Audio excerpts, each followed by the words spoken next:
ইসলামের নামে মুনাফিকি করে এরা। মুনাফিকদের সাথে আপোষ নাই। একটা জিনিস মনে রাখবেন, অনেকে অনেক ওয়াদা করে, কেউ জান্নাত দিয়ে দিচ্ছে, কেউ দোজখ দিয়ে দিচ্ছে। এটা কি সম্ভব? আপনার বাড়ি কি আমি দিয়ে দিতে পারবো কাউকে? এখন আমরা যারা মুসলমান আছি এখানে, এই দুনিয়া জাহানের মালিক কে? বেহেশত ও দোজখের মালিক কে? আল্লাহর জিনিস যদি বান্দা দিতে চায় শিরিক হয় না? দেওয়া সম্ভব? এগুলা মিথ্যা কথা বলে ছলচাতুরি করে জনগণকে বোকা বানানোর দিন শেষ।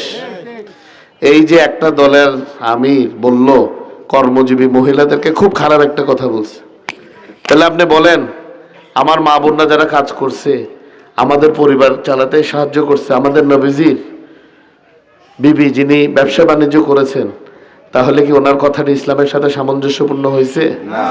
ইসলামের নামে মুনাফিকি করে এরা। মুনাফিকদের সাথে আপোষ নাই। আমরা ইনশাআল্লাহ ধর্ম বিক্রি করে রাজনীতি করি না। ধর্ম হচ্ছে যার যার ব্যক্তিগত রব্বুল আলামিনের সাথে সম্পর্ক, এটার সাথে রাজনীতির কোনো সম্পর্ক নাই।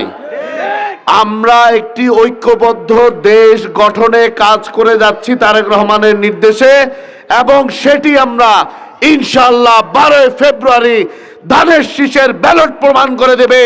বাংলাদেশিরা তারেক রহমানে বিশ্বাস করে।